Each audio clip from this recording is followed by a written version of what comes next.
13 years ago, I was diagnosed with a condition called ankylosing spondylitis, commonly referred to as AS. It's an inflammatory disease which primarily affects the spine, and the inflammation causes pain, stiffness, and diminished mobility. As time goes on, it can become much more acute, causing parts of the spine to actually fuse, severely diminishing mobility and dramatically increasing the level of pain. Upon a great deal of reflection, I decided to go public with my condition in the hope that sharing my journey, the ups and downs, what I've learned along the way, some tips and pointers might help other people with AS or similar conditions have a much better quality of life. One of the most impactful moments of my journey was actually very early on, 13 years ago, when I was diagnosed. I was in incredible amount of pain, and I was referred to a pain management specialist to help me out with my condition and to reduce the level of pain. The doctor did some fantastic intervention that dramatically reduced the pain. When I was done, I asked him if I can have a few moments of his time. I said, "Doctor, I hope to never, ever come in again feeling like this. Please tell me what to do so I can avoid having things erode like this." He didn't sugarcoat anything. To his great credit, he told it to me just the way he felt. He said, "If you want to really devote yourself to this, you can make a very big difference in the quality of your life. You're going to have to spend hours a day on this, exercising, watching your weight, eating right, doing all sorts of interventions to be able to improve your odds of living a decent life." I said, "Let's assume that I do all of this. Let's assume that I devote 3, 4, 5 hours a day, every single day to this. What's it going to look like?" He said, "You're going to have to give up some things that really bring you joy. You're going to have to change a lot of things in your life.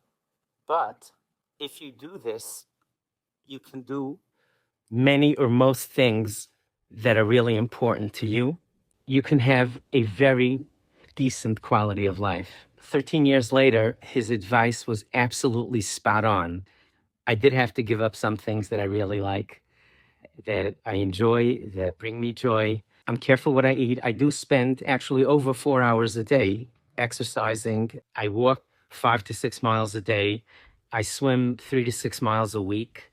I do a whole suite of exercises, mobility, strengthening, core strengthening, yoga, all sorts of things. What he said was true in terms of having a really decent quality of life, for which I am extraordinarily and deeply grateful to Hashem. I'll take a page from the doctor and not sugarcoat anything and tell you about my life now. I do have a great deal of pain. Sometimes it's mild, sometimes it's moderate, sometimes it's very significant. I did have to give up things that I really enjoy. I do have to completely be devoted to this, to the exercise program, to doing everything I can to enhance the quality of my life. But it's really a mixed bag. If you look at me, I really look like I'm in very good shape. I do have almost excellent mobility. Trust me, it's many, many thousands of hours of work to get there. On the other hand, I can't sit much. I can't lift things. I can lift a moderately heavy 10, 20 pound package one time quickly. So I do need help with things, which is extraordinarily difficult for me, but it is what it is. I don't know where this is going to lead.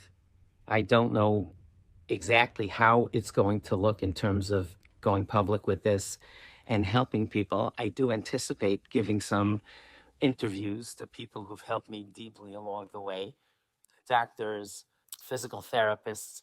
I've read so much. I would be delighted and honored to share it with the public, as I said earlier, in the hopes that it will improve the quality of many lives. We'll see where this goes, but I am deeply committed to doing whatever I can to getting information out to the public. Thank you very much.